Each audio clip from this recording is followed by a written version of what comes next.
Hi, this is Russell Javors, and you're listening to Glass Houses, a Billy Joel podcast.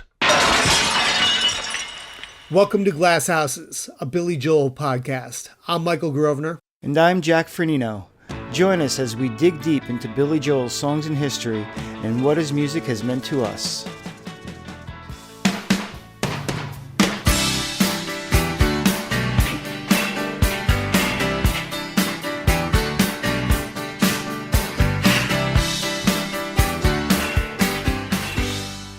Welcome back to our two-part series on Russell Javors. As the rhythm guitarist for Billy Joel, Russell was a fixture in Billy's band on record and on stage for much of their storied run from 1976's Turnstiles through 1986's The Bridge. His playing was always understated and in service to the song, but at the same time an integral part of each track. And he's a celebrated songwriter in his own right, contributing to artists including Carpenter and Phoebe.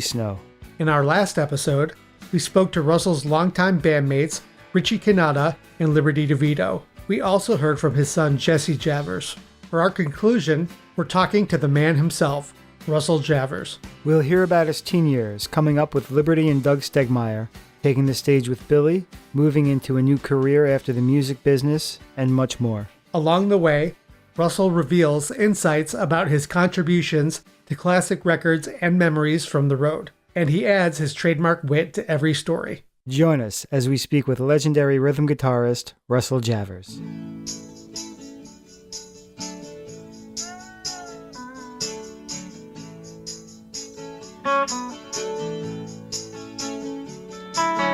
What can you do to amuse me now that there's nothing to do? TV says busted, I can't get a picture. The radio plays nothing but news. I tell you what, man, this was such a treat to get to hear some of these stories for the first time. Yeah, as great as it is talking to Liberty, a lot of these stories are out there already, and it's always a treat to get a little different spin on them, and a couple new remarks and a couple great new jokes. But, just going in and really hearing the fireside tales from Russell was such an amazing treat, and I'm so happy that we get to share that with all of you. Well, I say one, you say two. I sing into an number quiz and three, maybe four, little baby. No, won't you take me back? I don't drive, won't go far. I'll bring her walking and fucking a ride, and you call little baby to take me back again. Really wanted it to start from the beginning. Just wanted to get kind of your memories. What was it like, growing up in New York? When did you first discover a love of music? We had a piano in the house always, and I tinker around on it, but I really can't play the piano. But my dad wrote a song. And he played it over and over and over again. And it was like the only thing he knew how to play. But what was cool is I said, wow, you made that up. And, so that's something you could do. You can make up a song. And that always stuck in my head. My mom loved music. I don't know that she was musical. She was very artistic, but she loved music. And we always had music in the house, so everything from, my mom had like, Broadway show tune records and Nat Cole and even Chuck Berry and some cool stuff, So I said, wow, this is pretty cool. And I just fell in love with music. And then my parents got me a guitar, and then they got me a really nice guitar. And then that was it. I was, since I was a little kid, I was always out playing. I had a Harmony Rocket, I think it was. That was my first guitar. Then the second I saw the Beatles, I had to have a Rickenbacker, and I got this Rickenbacker. John Lennon was my idol. And then I got a J165, the electric acoustic that you saw in all the early Beatles stuff. And I still have that guitar to this day. But here's a funny story about that guitar, because it's beat to crap. I mean, it's like I chewed it up. I used to strum really hard and stuff, and the whole front of it is chewed up. But it's got a really great neck, a very thin neck, and I'm not a big guy, so it was very easy to play. And Billy played it one day, and wanted to write a couple of songs on the guitar, so I lent him the guitar. And it was my baby now, this guitar. And then he must have moved or something. And somehow the guitar got lost. I was kind of devastated, and he got me another guitar, but it wasn't that guitar. And stuff happens. But years later, my roadie was a guy called Chainsaw, who also was Springsteen's guitar roadie. And years later, I see Springsteen playing a chewed up J160E and on some TV thing. I said, wow, could it be? And I call up Chainsaw. I say, Saw, where did Bruce get that guitar? He goes, because I had one exactly like it that I lent to Billy, and then it disappeared. He goes, no, I was with Bruce when he bought that guitar. He goes, but he goes, I know where your guitar is. He goes, there's a guitar just like that in the closet at one of the offices. Nobody knew whose it was. So many, many, many years later, I got that guitar back, and I have it to this day. It's it's my baby. Wow. Now, how old were you when you started? I had to be about 10, I guess. And then because I met Lib when I was 14, I was already pestering him to start a band when I was like 14 or 15 years old. So, and I started, the funny thing is I never really thought of myself as a guitar player. I always had the idea to, make up songs and parts, and that started very young. And then I was really lucky that I kept meeting all these amazing musicians, and I was lucky to have such a great support group. I mean, when I was in junior high school, I met Howard Emerson, who was an amazing guitar player. And there was a great keyboard player friend of mine, a guy named Dean Krause, who played with us, forever when we were kids. And Dean is the one that introduced me to Doug, but I'd already been going to a club called My House where the Hassles played and Lib's band, the New Rock Workshop, played. And I'd been going there all the time and met Lib and would be pestering Lib. Then Dean introduced me to Doug, and then I introduced, Doug to Lib, and then and we started, hanging out at my house and playing, and little by little, we're doing some interesting stuff. It was like, it wasn't like, it was kind of oddball stuff. I didn't know how mainstream it was, but it was interesting. But we certainly learned how to play together, and we framed songs, and it was, so I was very lucky throughout my life. I've been able to play with amazing musicians, amazing guitar players. I mean, Howard was great playing with David Brown. David's just incredible. I always loved playing with David. What can I say about Lib and Richie and all the guys that I got to play with? Is, I'm very lucky. But a friend of mine was an usher. A guy who lived around the corner from me was an usher at the Fillmore East. So I was in the Fillmore East every weekend. I'd go in, and we went to all the clubs in New York. Any place that there was music, we went. I have somewhere, I have to dig it out. It's pretty funny that I have a brochure from the Fillmore East, and in the back of it is Lib with, Lib gave me his phone number on the back of it. So we were all crazed for music. My parents sent me away to a camp when I was a kid. I mean, God knows how old I was. Well, I can tell you how old I was. It was when the Help movie just came out, and I was away at camp. All I could think about was, hearing those songs. I didn't want to be in camp. I wanted to be back, with my record player. I couldn't wait to go. That's a parallel I see with a lot of musicians. It's one of the essential things. You've got food, you've got water, and music. Well, Suzanne tells me the story because before we got married, me, Doug, and Suzanne had a house together. When we finally got married, whatever money we got for our wedding, most people would buy furniture or would buy stuff. We bought a 4-track, like this TAC or Tascam or whatever the hell it was, a 4-track. And we had pillows, and me and Doug and whoever would come over, we'd sit around and be recording these 4-track stuff. So that was the furniture in our house. Yeah, it's something I think gets sort of overlooked. The Long Island club scene, it seems to be, it was quite the thing in and of itself. Like Manhattan was one thing, but what you guys had going on the island was its whole community. The funny thing is that we probably should have played in Manhattan because we were playing original stuff and stuff that interested us. I was always a reggae freak, so we'd be playing all that kind of stuff before Police was doing it, before we'd heard anybody do it. But the crowds hated us, and the club owners hated us because we were playing original music and other stuff. Wait, here's a good one.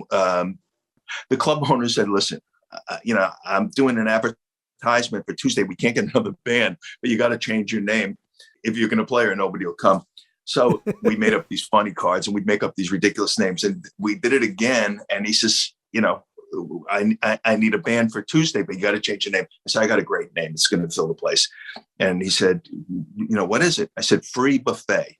So we called the band Free Buffet, and Lib had a piece of loose leaf and he wrote Free Buffet on the drum. So, and sure enough, a lot of people came, but there was no food and they wanted to kill us.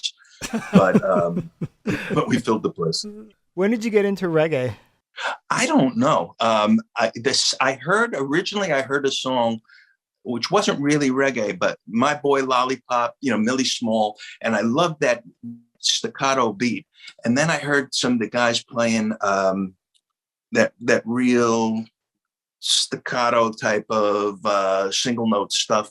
And I just fell in love with it. And it's funny, with all the reggae records, I don't even know who the players are on half of them and whatever. But it was just a passion of mine. It's so funny. We were in Boston many years ago. My wife would remember the date. I'm terrible with that stuff. But Bob Marley was playing at the same night or within the same couple of days that we were. And I have to go see Bob Marley. I have to do it. So anyway, the same promoter, we got invited to his sound check. And he came and he hung out with us and he was a very cool guy. And I was like, oh my God, it was like meeting John Lennon, Oh yeah. To actually get to interact with Marley. He didn't live very long after that tour, I believe. And it was so amazing. It was just such, I was such a huge fan. Years later, I got involved with a friend of mine, a guy named Dennis Stone, who I grew up, and we managed this reggae singer and had a record out on Columbia that was actually really good. We had everybody on it, Sly and Robbie and everybody. It was a really cool record. I think there was a bit of a culture clash there because, finally when it started to take off, we were gone pretty quick. So, we got him in the Cool Running soundtrack. So he has a song, a guy named Tony Rebel. He's a song, Sweet Jamaica, on the Cool Running soundtrack. So I was always involved in that reggae community. And the funny thing is, everybody thinks Billy's first number one record was Just the Way You Are. It wasn't. It was Still Rock and Roll. And to me, that was a reggae beat, guitar part on a pop beat, on a rock and roll beat. Right. So if you listen, jump, jump, jump, jump, and chick, chick, and it's got all the reggae influences. Yep. And guess what? It resonated really well. So it's funny how you fit those things into the situation, it all kind of just blends. And that's one thing that I'd noticed too about your playing over the years, is because, I knew you were a big reggae fan, and I'd noticed elements throughout how it would just work so well over top of the pop song. Well, it's because I couldn't play any of the more complicated stuff. You were able to come at it from a school that, a lot of people would just assume that wouldn't work, but it did. It's all about feel. It's not everybody understands the way I'm playing. Like Liberty once said to me, it was the funniest thing. He said, I don't know what the hell you're doing, but I know it sounds like hell, but when you stop doing it, it doesn't sound as good, So he goes, but I think about it because I never thought of myself as a guitar player, like I said. But when I step back and think, Billy's not a guitar band. So you have to be very careful not to overstep your bounds. You don't want to play over something. You want to play inside of something. But if you stop and think of what, I'm not one to toot my own horn, but if you stop and think about what are the famous Billy guitar licks, it comes down to it's You May Be Right, and that's me. Yeah. And it's like, and something like Still Rock and Roll, where that's the pulse of the record. So, it's not being a rhythm guitar player with Billy is not the most glamorous gig, other than the fact that you're doing it is very glamorous and very exciting. And I loved every minute of it, but it's not a show off, gig. I'm proud of everything that I did with him. And like I said, and being able to do that with your best friends and to watch him. We started like at the beginning, or, not the beginning, but certainly when Turnstiles happened, he started to really beat Billy. And, he always wrote songs, and he was always, he had something going on before us, Sure. but it exploded when we were around. I think, I was just very proud to be a part of that. And like I said, doing that with your friends is like, it's undescribable. Was it those early club days is when you knew that you wanted to play music with Liberty? How did that really start between the two of you? The second I saw Liv playing, I said, I'm going to be in a band with this guy. It's like I was probably a pest. Billy replaced a guy named Harry Weber, who was Billy's first wife, Elizabeth, her brother. So me and Harry tried to start a band after Harry left the Hassles, and it didn't really work out, but we stayed very good friends. And he was like a Brian Jones kind of character. We used to talk about music very passionately. Like it was like it's in your blood. In those days, I used to go to sleep when a new Beatle record came out with a transistor radio under my pillow, because they play it every hour on the hour, and they'd play the song, and then I'd wait the next hour and all night long until I fell asleep. So that's and he was like that, in different ways too. So we just had it in our blood that. It's all you could think about. Lib was like that too. So that we were in kindred spirits because Lib was, is also so passionate about everything. And to this day, he'll be picking parts out of songs and stuff. Did you hear this? Did you hear this? We still talk like that and feel that. Were you self-taught? Oh yeah, I can't read a note of music. I'm a musical illiterate. It turns out I have some dyslexia, I think, because I can't read a map. I can't, it's like, I see everything jumbles up on the page to me. So I took music lessons, guitar lessons from an artist friend of my parents. Was like, a violin player, and he played guitar, and he tried to teach me how to play guitar. And I still have a bunch of his paintings in my house, the guy that taught me guitar. But for a year, I guess, or I don't know how long it was, but probably not even a year, he would play something to show me what it was. And then I'd pretend I was reading, and I'd play it back. So he thought I was doing great until it started getting complicated. I didn't know I couldn't fake it that fast. Right. So then I stopped. But so I wish I could go back and change that, because part of what was great for me when I was writing is I had all these great musicians around. I'm saying, no, it's not that chord. Wait, I need, what note is that? What did you just play? And we'd work out these things. And maybe the stop and start of that is what helped block out parts and stuff that, everybody had to stop and we'd sit and figure stuff out. When the three of us, and plus Howie was always there too, would be putting things together. Doug's brother was a recording engineer, and he really at his own detriment, because he'd probably always got in trouble because he was opening up the studio late at night for us to sneak in and record.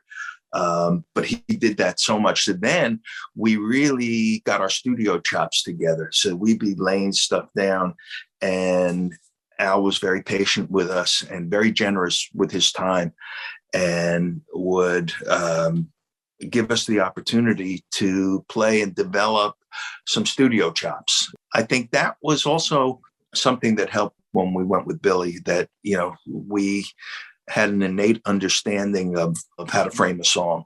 And it wasn't about me. It was about song.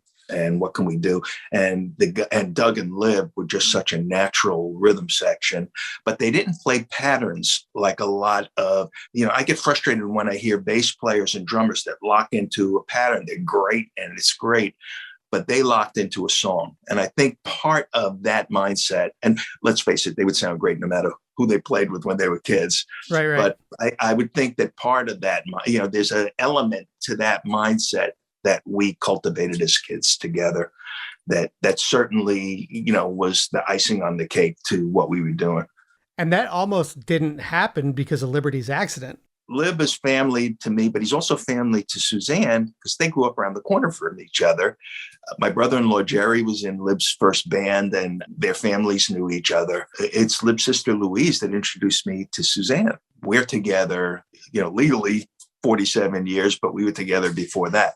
When God gives you a gift like that, it's meant to be used. And I know he went through a million, through a terrible trauma.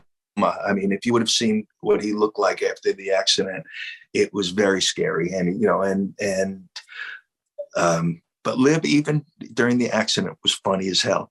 I went to see him. You ever saw a movie, the original movie, The Fly, and he's got a towel over his head and he's typing. So I walk in and Lib has a towel over his head and he's typing, he's pretending to type and then pulls the thing off like in the movie. It was like the same scare. But so even then he was funny, in the worst of it. But yeah, I just couldn't believe that he would even consider letting that go. It was like, it like tore my guts out to think about it.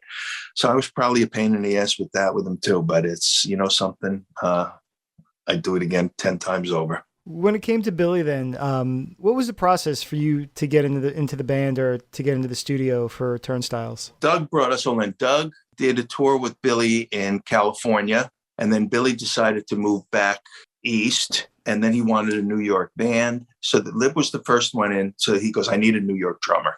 Billy's not an LA guy. So part of what I hear on those early records, they're all, there's great songs and stuff, but the Billy from here, was just peeking through. And I think he felt it too and wanted a New York drummer. So Doug brought Lib in, and then they started doing some tracks in Hempstead. And then they said, well, we need some guitar players. And Doug goes, I know the guitar players. And then it was me and Howie Emerson. Did you feel like it was a very different process, being that this was on a larger scale and you were going in, or was it still another guy from Long Island that you knew? Well, apart from the fact that you could tell that Billy was going to do something special, and he'd already had something going. I mean, it's like we were still playing in bars and stuff like that. We had all these dreams and stuff, but Billy had managed to break through and he had a record out and he had all this other stuff. So that much of it, we were in awe of what he had accomplished, but what he was about to accomplish. You could see that he was on the cusp of doing it. Plus, in those days when we went on the road, those first tours, I think the thing that struck me most about Billy was he had the eye of the tiger. You could see that like he was developing his patter. Billy can walk into a stadium and turn it into a living room, but that's not just something that happens. That's something you work towards and develop. So he'd maybe have a line in between a song and maybe the timing wasn't great. So rather than drop it, next day he kind of, improved the timing of that line until the patter between the songs worked every night. Didn't matter where we played, but he'd be drawing the crowd in. So aside from the music, you'd see the whole big package of how do you go from here and explode it out? I mean, it was to be a part of it, to be on the stage, and then plus, when you can hear a pin drop after some of the songs we play, it was exciting. I always felt like I was playing on the Yankees. It was like, wow, we got all these great guys here, and I always thought like I was like the Willie Randolph of the band, but to watch this thing unfold and then, and breaking it down every night in different cities and stuff, it was kind of, you can't describe it, how cool it was. And to do that with your best friends, oh my God, it was like, how great is that? Back to the recording. Do you have any memories of recording Turnstiles? There were some tracks that we all did together, but a lot of that started off with Lib and Doug. New York State of Mind was really just Billy and Doug and Lib and Richie. I don't think there were any guitars on that one.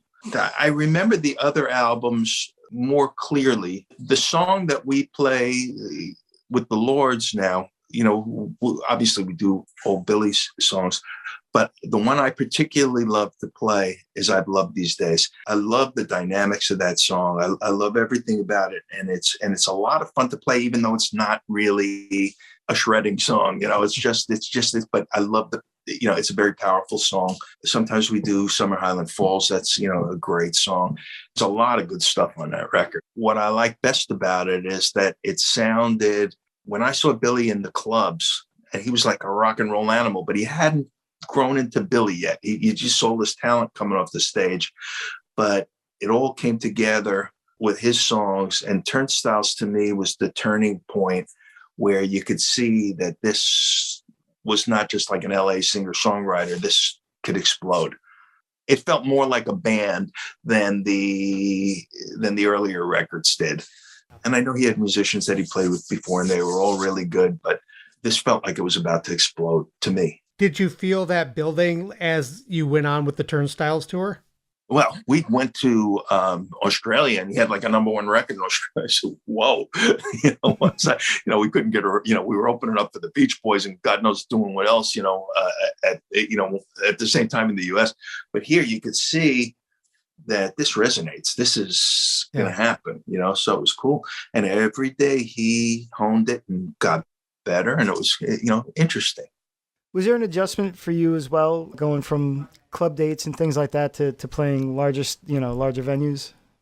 One thing leads to the other, and it's the same jokes backstage, and it's the same laughs that you have in the car, and it's like, wow, as it goes. But I don't think, I don't know. I never really thought about it. To that point too, we a while ago we did an episode where we went back and watched all those early TV appearances. What was that like? Getting called up and being on television. I usually cringe when I see myself on TV, so it's like, I'm not the one to ask. It's like when you hear your voice come back at you. Rather, if you have headphones on, you hear your voice as opposed to speaking. It's weird. It doesn't feel natural. So it's always odd to look at myself on TV. Like we did that video at the Nassau Coliseum, and that was good. And then we did the Russian tour, and video were interesting as hell. There was so much going on around it and stuff, and there was so much drama just in the situation and the things that happened when we were there, So, I mean, to me, I don't know if that's the greatest shows we ever did, but it's certainly interesting to watch. You know what I'm always amazed at? And it kind of blows my mind. Like, I'll have musicians come up to me and say, "Oh my God, we grew up playing live from Long Island over and over." You did, it's like, you don't think about it like that. It's like, right. Like I used to sit listening to, stuff on my transistor radio, and it would blow my mind. You never stop and think that somebody else might be doing that with you. It's, it's hard to filter that through, but it's happened many times. And when people tell me that, I go, wow. You want to hear a funny one? When the Lords first started playing, our old sound guy's ex-wife was at the event that we were playing. We did this charity thing, and it was set up at this like country club thing. We're set up in front of this big swimming pool. So we started playing, and our sound guy's ex-wife was at the other end of the venue, came walking over. She said, "Wow." She said, "These guys sound just like the original guy, like Billy, when he started out." And then she walked up close and saw it was us, but she had no idea. But she got it the second we started playing. She figured it right out. Richie and Lib are just playing their asses off. And did you see Richie on the thing for New York at the Philharmonic?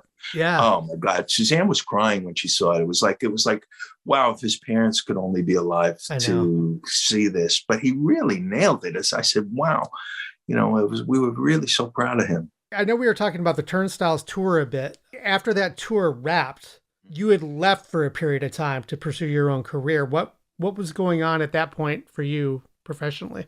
He's gone now, but Doug and I had the same accountants, but it was a friend of Suzanne's growing up. He raised some money for me to make an album. And in those days, my ego was a little out of control, I think, because I wanted to do everything. I wanted to produce, and we hired a full orchestra and stuff. So, and that was the topper stuff. And Billy played on a track or two. And like I said, full Rob Mounsey, who now does a lot of Steely Dan stuff and stuff. He orchestrated the strings, wrote the charts and stuff. And two things happened why I never put the topper stuff out. I ran out of money at the end because I did everything myself. Not all the lyrics were finished, but I only mixed completely one song for real, which is one with all the strings. And then the rest, I figured we can make a little bit more money. We did a quick mix of everything else. And then the engineer was the same guy who did Turnstiles. I did it at the same studio at Ultrasonic. While we were waiting for phase 2, he stored the masters and then got divorced, and his wife got rid of everything. So the masters are gone. Oh, no. What are you going to do? So all I have is bad cassettes of those early Topper things. So and frankly, to my ears, they're just not listenable.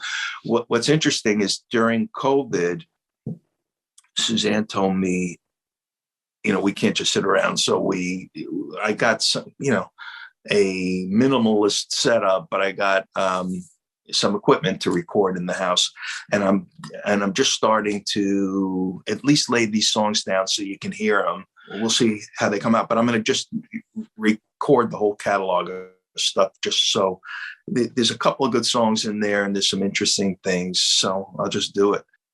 I started learning the program, which is so funny that I picked a song that I didn't really care about. And I said, well, let me just lay all this stuff down. Then I'll add the drums and I'll do this. And every time I'd make a mistake, I'd have to hire an engineer to come to the house. I go, what the hell is going on? I see the meters going. I can't figure it out. So little by little, I'm learning how to do it.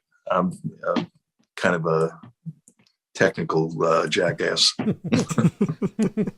You know what? The funny thing is that they'll be better when I do them now, because some of them, I still had some scratch lyrics in they sounded like gibberish.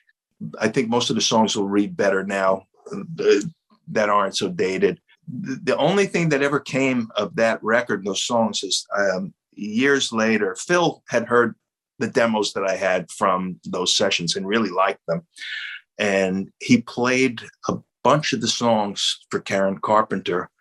And when she did her solo album, I got to play guitar on it. But Karen, out of like the 200 songs she was going through that she selected to get the 12 or the 10 or the 12 for the record, she picked 4 of mine.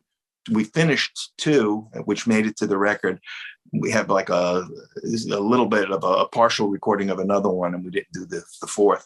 But she really dug it. I said, wow. And I didn't see the connection where I couldn't imagine her singing the songs, but she was very, very generous and very, very cool. But anyway, that's about the only thing that came out of those songs was, a couple people heard them, and Karen was very, cool about it. What ultimately led you back to playing with Billy again then? I did the Stranger tour. I didn't play on the Stranger, but right. I did the Stranger tour. So like the old Gray Whistle Test or whatever that was. And then I played on a couple of songs on 52nd Street and then did that tour. Mm-hmm. And then my thing was pretty much dead. And when it was back with Billy and I did that stuff. Plus, the funny thing is that I had other opportunities to do stuff, but I didn't want to do it with anybody else but those guys. Right. So I'm, probably my own worst enemy when it comes to that stuff, because I always thought, to me, playing with Liv and Doug was like being in the Beatles. I said, how do you beat that? I was very, very proud of that band and very, connected to it. And even if, my role in it wasn't as glamorous as what Liberty and Doug were doing, I was still very happy to be there. Before Billy, Howie Emerson was always very, super talented, but always very supportive of what I was doing. And he and Liv did an album with a guy named Richie Supa. Oh yeah. Who and Richie's, does a lot of Aerosmith stuff, and Richie's just, he's an amazing guy. And Howie played some of my stuff for Buddy Bowie, who was the producer of the Atlanta Rhythm section and Richie Supa's stuff. And Buddy sent the plane ticket for me and Howie to go to Atlanta to play. And we did, and we nailed it. It was great. So, except that Buddy offered me a record deal, but the Atlanta Rhythm section was the band. And I thought about it. I said, without Howie, without Liv, and without Doug, I don't want to do it. So I turned down, a record deal, which maybe if I would have done it, I could have come back and had a little bit more say in what I was doing. And to this day, my wife says it's the stupidest thing I ever did. But that's how much I believed in these guys, that, this was, it's got to be right. It's got to feel right. And I don't know if you've ever heard some of the albums that Howie does now, but they're, check them out if you haven't, because they're really, really good. And then, something, and when it was over for me and Doug, I had other interests. I had other stuff that I was doing when I was in Michigan. When that was over, I really didn't want to play with anybody else. I said, something, once again, I never thought of myself as a guitar player or a session guy. If I did, that would have been an easy transition. But I never thought of that. And like Richie and Liv do sessions every day, and they're just amazing. But that's never been me. I had some other interests, and I was lucky enough that I was able to pursue them and see a little success. And it also teaches you a lesson in life that, when things look the darkest, you can kind of reinvent yourself and do stuff. Frankly, I made a lot more money doing the things, when I went into the toy business and stuff than I did when I was in, a musician. So I always thought it's no different making a toy and seeing it on the shelf than it is playing on a record and hearing it on the radio. I was really good friends with Les Paul, and Les invented everything. And Les used to invite me to his house all the time, and we would hang out. And I would call Les up and I said, let's invent a toy together. And he knew nothing about that. I mean, he invented reverb and sound on sound recording. Toys was not his thing. But Right. we would sit on the phone for hours and really, run ideas back and forth and stuff. He was very cool and accommodating to try, and then you say, that's a creative person that will open your head to do that. How did you transition into the toy industries? My brother-in-law was in the toy industry Mm-hmm. and and needed a sound chip for something. And, there was like a deadline or whatever the hell it was. But it was like down to the wire and we had to get it done. And I said, I could figure this out in 2 seconds. He explained what was wrong. And sure enough, I had a feel for it. I went to Jimmy Braylauer's. If you ever heard of Jimmy Braylauer, was a great drum programmer and producer and A&R guy, amazing guy. But he had a studio in his house, and I had to hire voiceover people and stuff. And we knocked it out, but it was really, really good sound chip. And I started getting these calls to do some consulting. And then I had an idea. So then I had an idea for a toy and a licensing deal. I cut a licensing deal, just off the top of my head. And it wound up evolving into a business that I didn't go to school for this, or anything really. And I was lucky enough to have a little success doing it, so I wound up living in Hong Kong, working for a big toy manufacturing company. And we lived there for a bunch of years. And then Gibson knew I lived in Hong Kong because I had the relationship with Les and whatever. And then I wound up working for Gibson in Hong Kong for a year. But then the funny thing was, doing the Gibson thing, I met all these great musicians, and I met, all the Chinese rock stars and all this other stuff. But they were, it was like the 60s back then, for them now, as it was for us in the beginning. It wasn't as corporate as it is here. And I started getting the bug again. I started saying, oh man, this is, there's a part of me that's empty here. And these guys really helped to reinstill that passion for music. And then just luckily, Andy Gilmartin, our manager for the Lords, kept calling. He wanted us to do to get us into the Hall of Fame, the Long Island Hall of Fame. I was so far away from it, and I didn't think anybody cared about us anymore, to be honest with you. But Doug's mom called me and asked, said that it would mean a lot to her if I did it, because Doug was going to be inducted as well.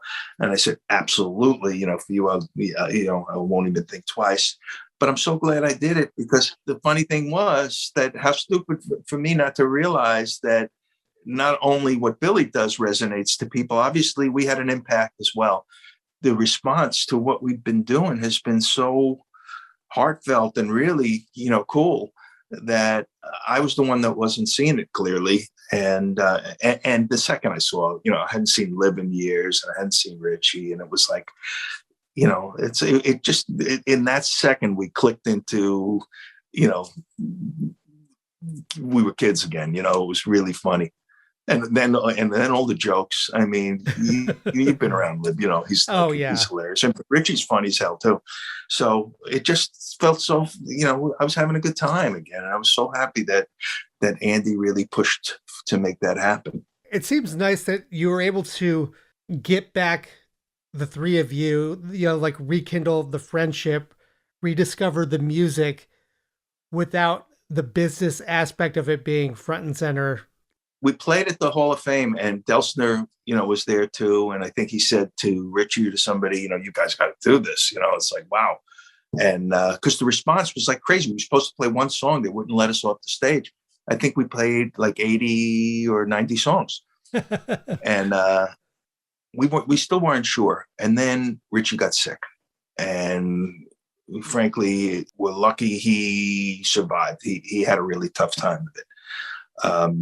And then had to come back slowly. So we did like a gig a month, but the response was like amazing. So it just kind of was like this slow build, and then it turned into something, and it's, it was pretty cool. The people are so heartfelt about it that I only wish Doug was still here to see that, people really care.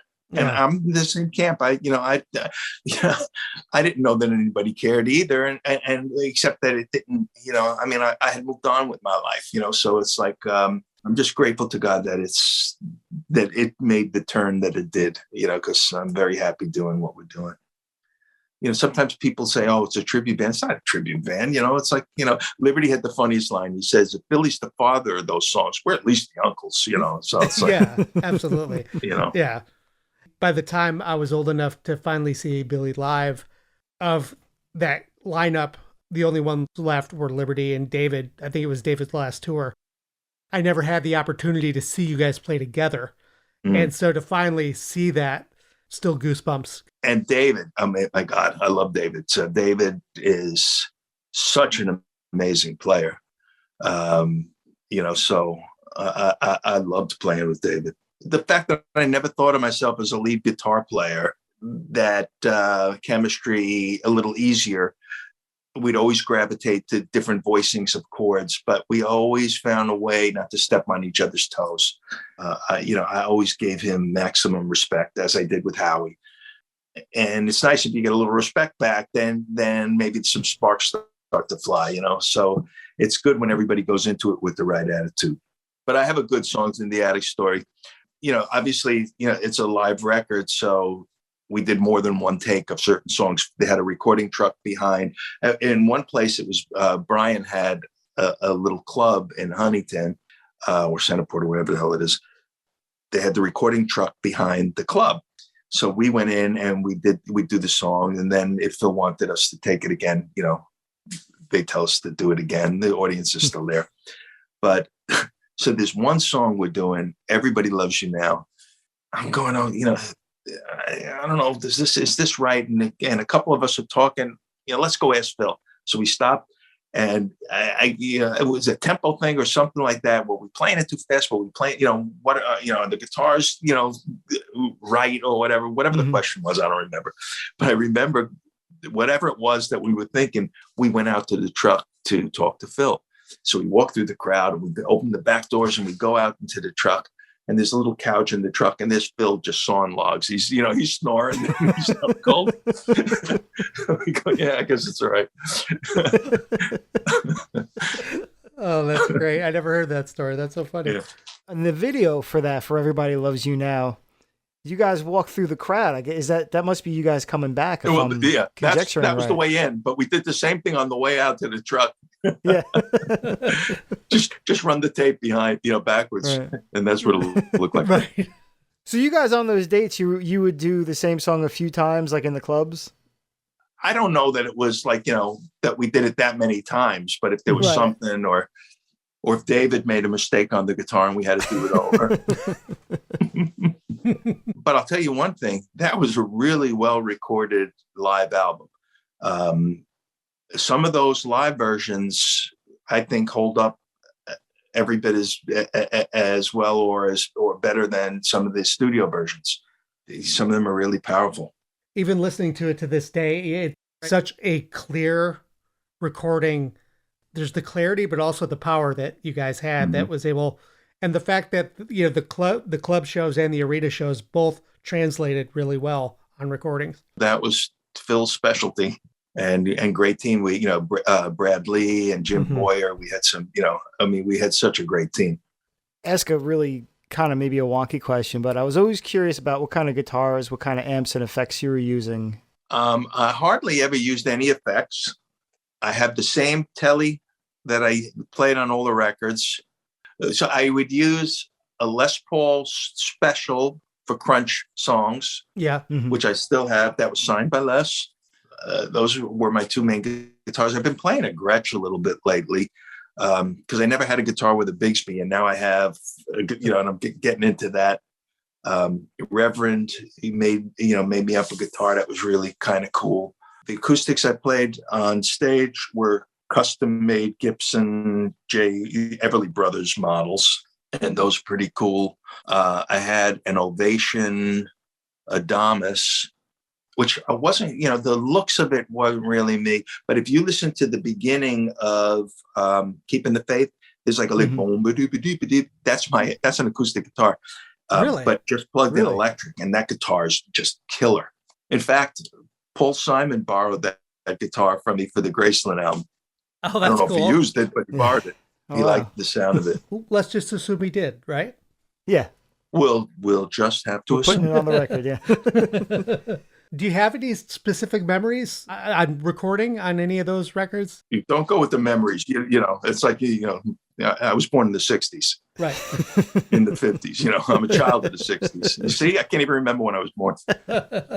You had mentioned that you played without a lot of effects, but you also played the telly. Steve Cropper, I think, was famous for playing with no effects, but he got a lot of tone. Did you find the Telecaster to be really expressive like that? Yeah, but here's I used for a couple of tours. I just used Roland JC 120s, and they had a chorus, so I would use the chorus that was the amp chorus. I had one little Korg in those days, overdrive pedal, but I just used it barely, and a little bit of a slap that was on this little two-peg pedal rig from Korg.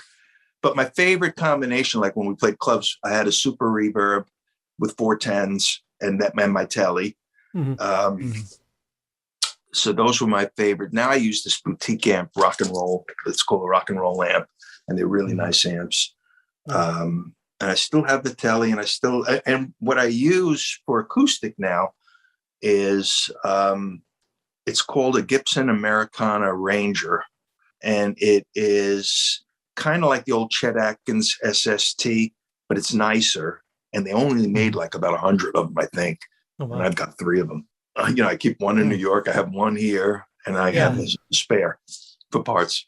And if I see them, I pick them up, because they're kind of cool. But it's got a warmer sound than the SST. It doesn't feed back, because when you play with Lib, you got to play loud, and this won't feed back. And even the picky stuff cuts through really nice. So it's a really nice instrument.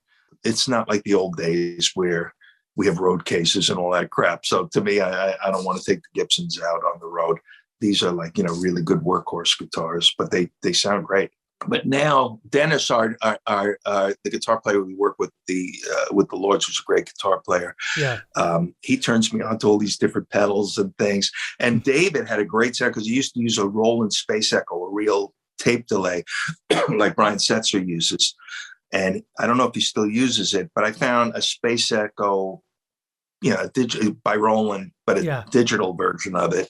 Yeah. And it sounds pretty good. It's not as good as the Space Echo, but it's not like the guitar parts that we do is such a focal part. When Brian plays it or whatever, it's got to be out front. Right. But I think it works fine in this situation. The funny thing is that Chainsaw knew my settings better than I did. So, God help me if I had to go set my own crap up. It's like crazy.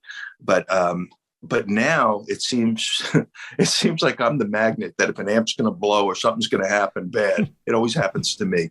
Like everybody, if you hear a noise or something, I'm the first place they look on the stage. And it's like, come on, why?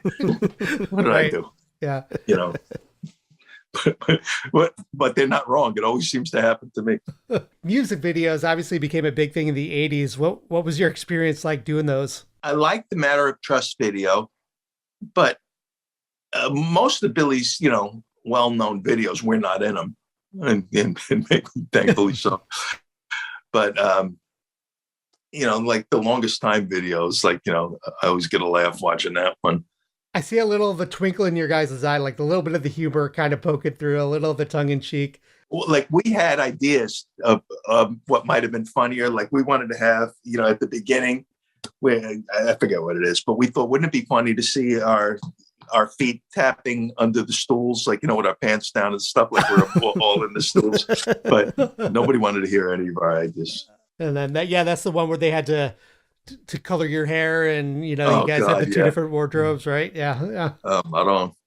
And it's so funny because my hair was black when I was a kid, and they dyed my hair black for like the high school part or something, and I looked ridiculous with black hair. It's like, who is that guy? And my son, who is a couple of years older than you, Michael. Yeah. But he's, his hair's gone a bit gray as well, but he started early too, like me, because I was gray in my 30s. Talked a bit about Still Rock and Roll to me, about that part in particular. Are there any parts you're really proud of? Anything that really stood out to you that you put down on record? Billy didn't usually, like, we'd work out the songs at the piano, what's that chord, boom, boom, boom. We'd all sit around and kind of make our own notes and stuff. But one time Billy took me aside before session, and to preface this, Billy used to fool around. Our sound checks were probably more entertaining than our shows because, we dirty lyrics to every song and, playing everybody else's stuff. And, I'm sure we drove everybody crazy because we probably never went through any of our own songs for real at the sound checks. But we were playing Germany, and Billy's kind of, goose stepping around and stuff. And he was singing this part. We had the world in the palm of our hands. And I go, what is that? He goes, it's the Nazi song. So, so many years later, we're in the studio doing Goodnight Saigon. And I said, what song are we doing today? And he goes, the Nazi song. He goes, but it's not about the Nazis anymore. I said, okay. So he goes, and here's what I want you to do. I want you to think like you're in the barracks and you're sitting on the cot, and maybe your guitar is a little bit out of tune. And the rest of the, all the other, soldiers are sitting around you, and the story's going to unfold. Okay, cool. So, of course, I didn't detune my guitar, but, So we're playing along, and it's the first time I'm hearing the words to Goodnight Saigon. It's so powerful. And there's one point in the song where I kind of get lost in the song. And there's a part where you go bling, bling, bling. And I kind of, slide into the last chord, frankly, because I was just, I was wrapped up listening to the song that I forgot where I was for a second. They go, so I like that little flair you put in. I go, yeah, thanks. It was a mistake. That was the song too, that like on the bridge tour, you would start it like sitting out on the lip of the stage. In Russia, they were pulling my shoes off. So I'm sitting there, trying to keep my shoes on. I have my feet all, curled up so they can't pull my shoes off. And I'm very ticklish on my feet. So I was thinking of more than the shoes. With every album sounding so different, was it a different experience going in for, Glass Houses to the Nylon Tour to An Innocent Man? It was always exciting. There came a point where you always figured there's going to be a batch of great songs and whatever. So it was always exciting going to work. Mm-hmm. And we always had fun, so it's like, it was a very cool atmosphere. And Phil always made it very supportive. You couldn't screw around. You couldn't take the air out of the room. Mm-hmm. So, it was discipline, but then you all let it go at the end when it was, Chinese food came when you finally got to take. The bass and drums was different. Guitars, you had to get sounds. You kind of had to learn the chords like a keyboard player would.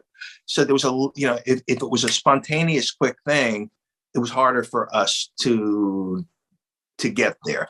And I'm sure it was annoying to everybody around because everybody's raring to go. Right. So, and you're working through it still. Yes. Yeah. So usually the first things we played on those records was what made it to the record. I would find that the parts would be better realized as we went on the road, because you can kind of hear what's going down in your head, but by the time you really refine them, I think they got, in my case, they got more refined on the road. Say Glass Houses, for example, that was obviously a big shift where the guitars were more up front. Was that something that you were aware of as you started the project, or did that just evolve as you were working on the songs? I can only speak for myself because I just kind of walk into it. It's like I don't know that I give it that much. I don't sweat it. Everybody deals with it differently. Sure. I do what I do, and it's either going to work or it's not going to work. And it's like, you try to make it work. But yeah, there were a couple of songs where they were very guitar driven, which was not a usual thing. And plus, we're playing bigger rooms, and we're you're trying to play stuff that's going to work in those venues. Mm-hmm. I'm sure part of his writing process must have had some of that in the back of his head. I mean, I don't know. One thing that I was always fascinated with, which I know Steve Cohen had a lot of involvement in, was the stage designs. When you would go into tours, and obviously it would be a new set every album cycle. Was there ever a figuring out of positioning on stage, or like, okay, we've got a new playground, how are we going to work it? Only in specific songs, because I always stood where I always stood, which was like right off to Billy's right. Yeah. And then Doug was next to me, and then David was next to him, or David was next to me, and then Doug. And then Liv was always behind. And then, so I pretty much stayed, but like there were songs like Scandinavian Skies where they had a riser for us. And then David and I would play field drums, which I can't play drums, but we played it on that song. You figured it out. Oh yeah. Yeah. I mean, well, wasn't that tough. Right. But it was cool. There were certain, cases like that where they moved us around.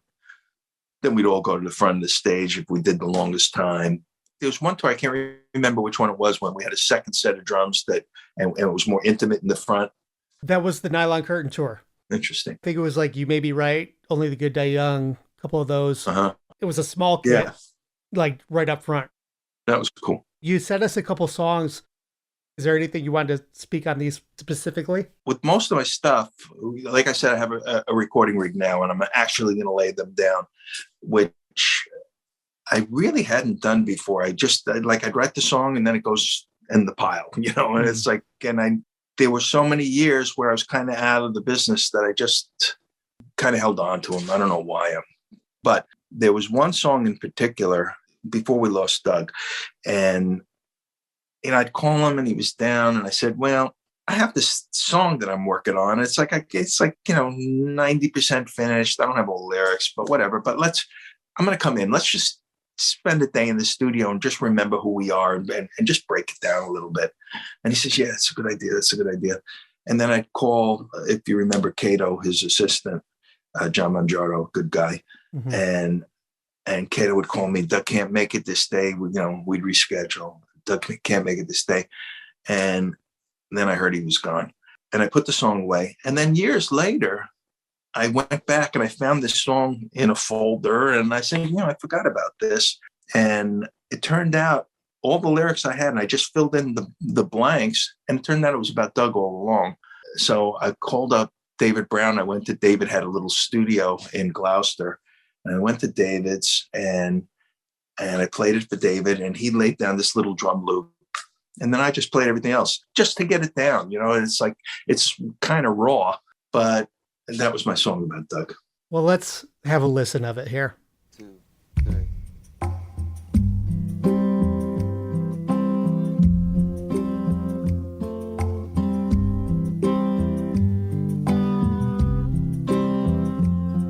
Well, I don't know what to do, baby. Get back on my feet. I'm tired of talking about it. I wanna get away, get some sleep. Not long ago, I was following dreams. We were wild on the road. That's just you and me, baby. I'm living in a room full of my memories. I grew up on Long Island Sound, darling. Yeah, it's a place I don't want to be. What goes around is coming around again, babe. I let them get the best of me.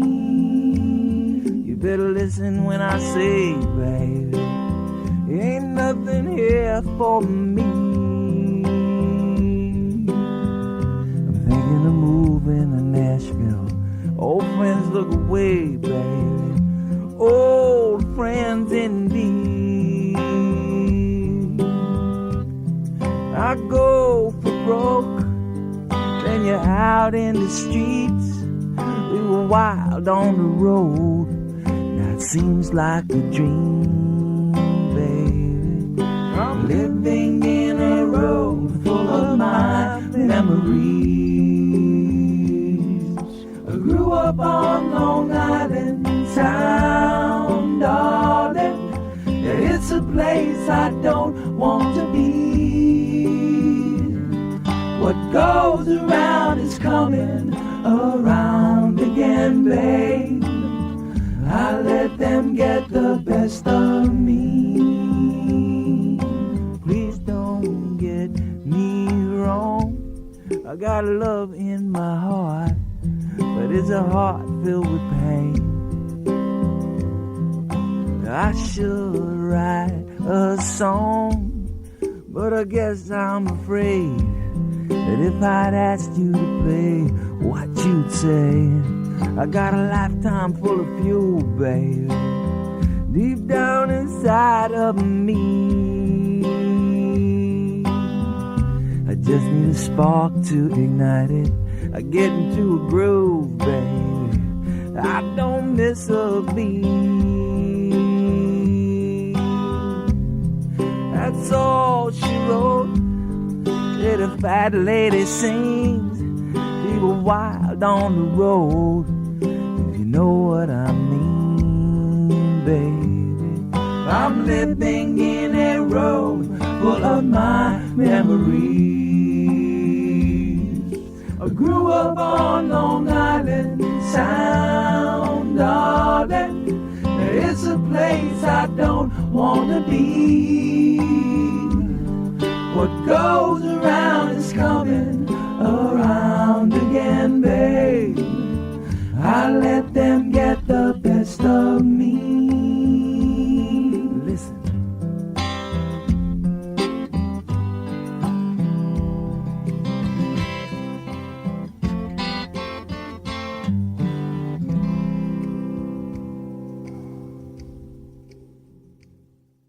I like that song, Ain't No Cure in particular. I love the rockabilly feel on that one.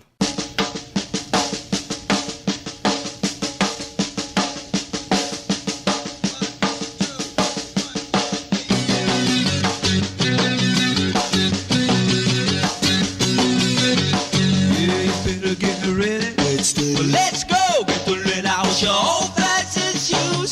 This is how you say the rock and roll is through. Hey, no good, ain't no use.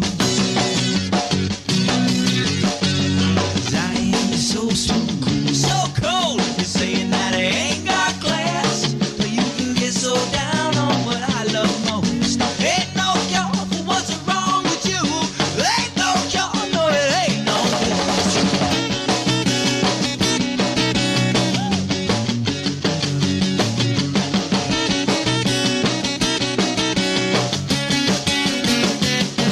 Well, it ain't no cure for what's wrong with you.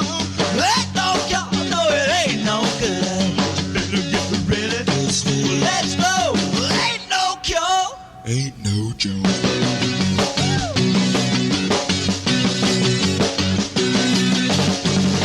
You're so smart. What are you doing? Standing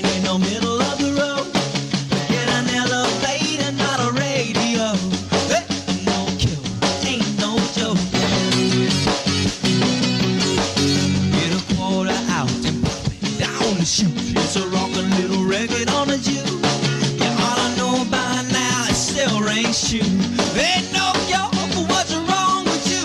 Ain't no cure, no, it ain't no good. Listen.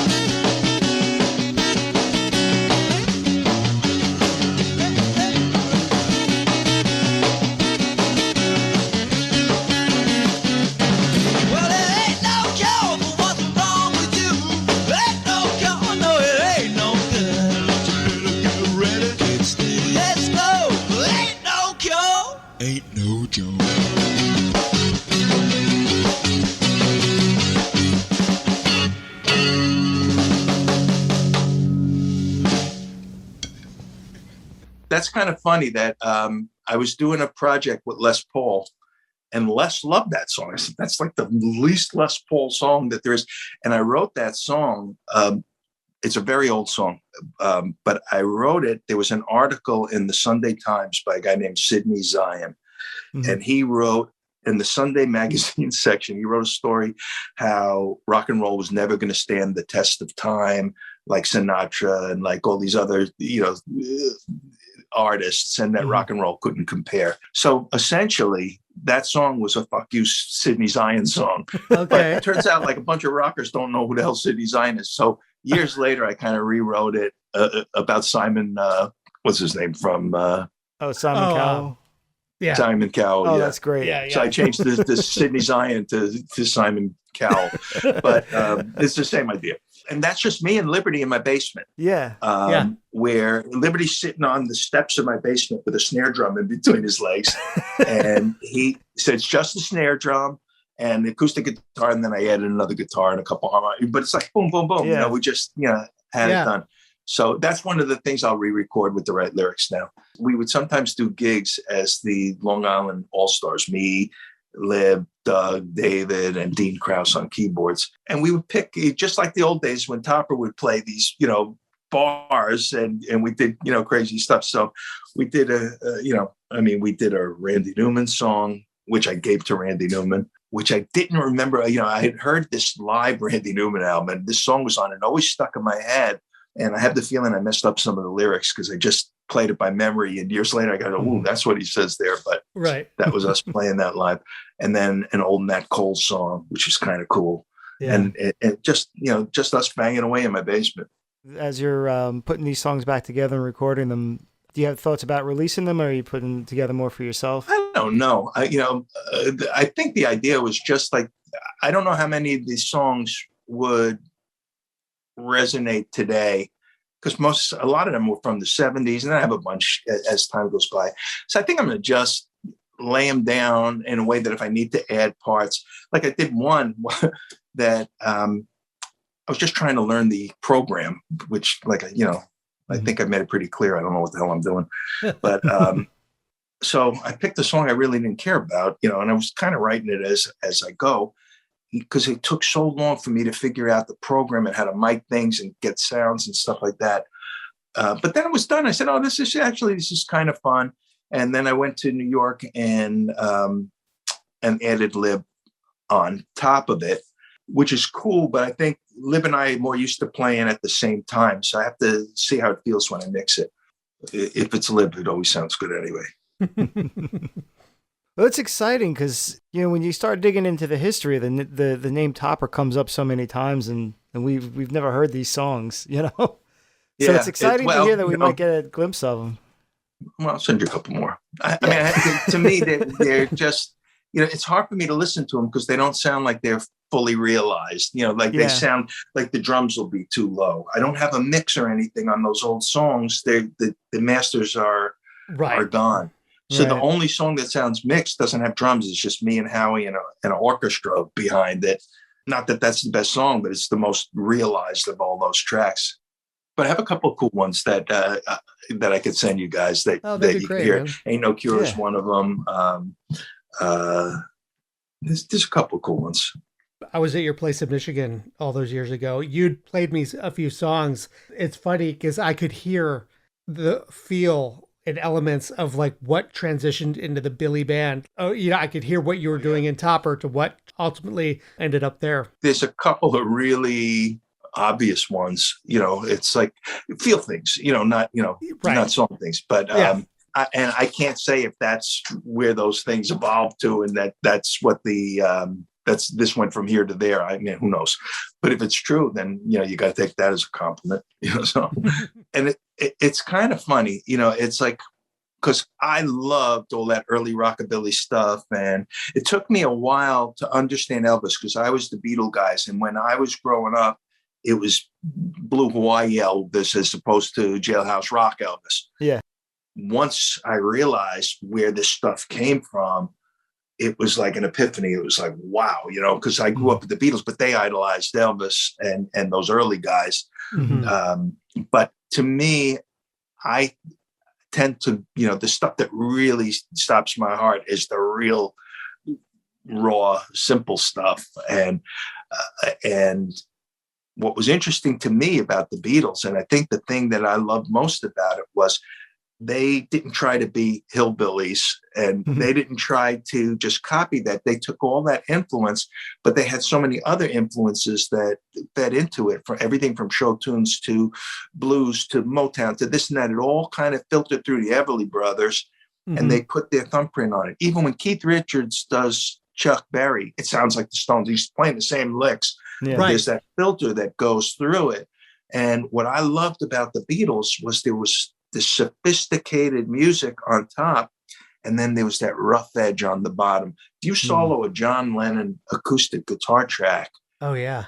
it's raw, but it's perfect. Yep. So but if you would an LA session guy and played that, they'd throw you out of the studio. It's the funny thing is that that's what they built the track on. I love that. The fact that there's that rough element underneath this very sophisticated top. That's why John and Paul work so beautifully together, is that they covered all the bases. John, Paul was so musical, and so even his bass playing found all the movement in the tracks and stuff. Right. And then the combination of Ringo playing, finding all the holes. I mean, it was really a perfect storm. I love that stuff. So I always tried to go into whatever I would do with that mindset, that there's a little bit of an edge on the bottom. And, a lot of times I work with a lot of staccato stuff. And when something sounds too slick, it kind of loses me. When something has a little edge and feels like a little bit of rock and roll, then it feels like, the stuff that I gravitate to. But you can only do that if you have all the other people around you that fill in the other holes. There's if it's all raw, it doesn't work. If it's, anyway, that's the thing about a chemistry in the band. It either works or it doesn't. And for somebody like me to have the opportunity to be myself and to even express that, you can't do that in every situation. The fact that, I had all these guys around me, and Phil was always very supportive. That, so I always thought that I was very, very blessed.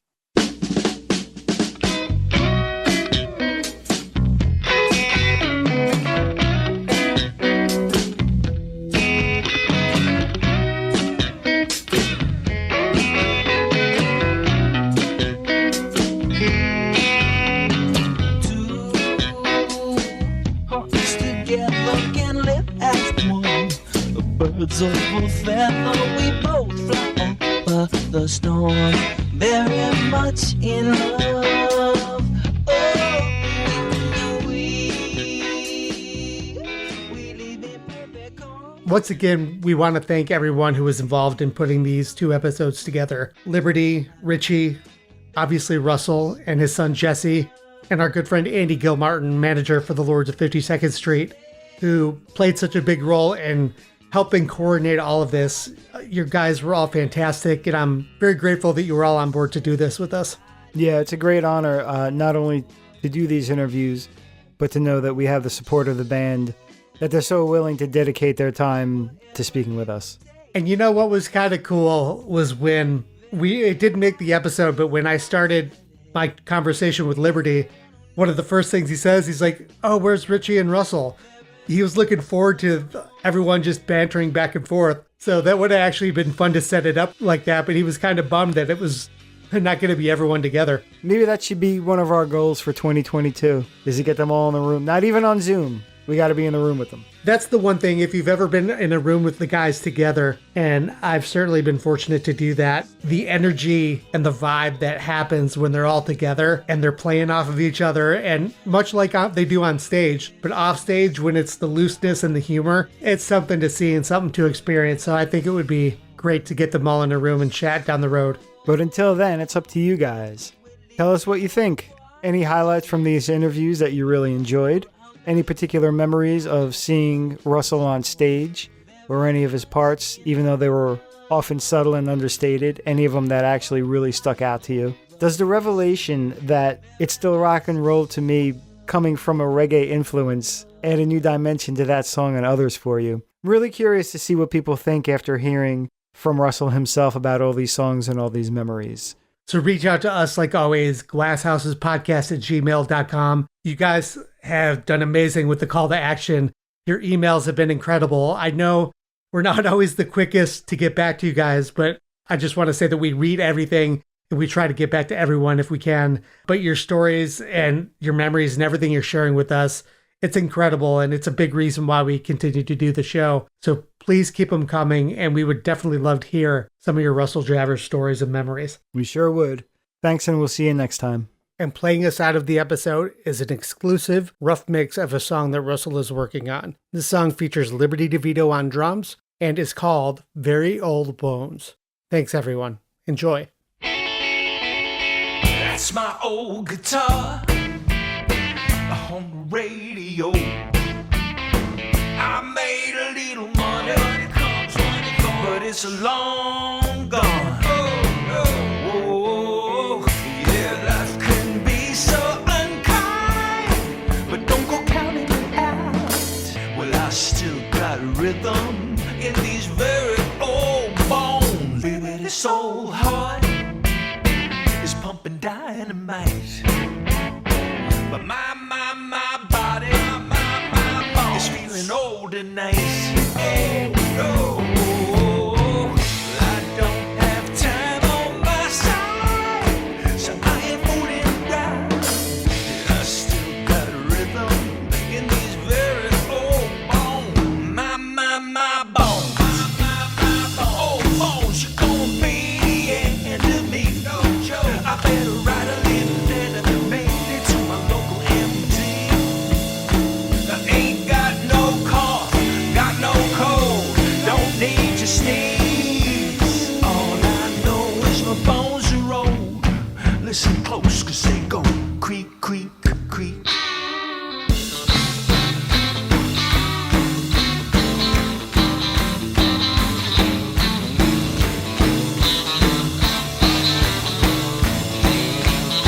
I get up to go 5 times a night.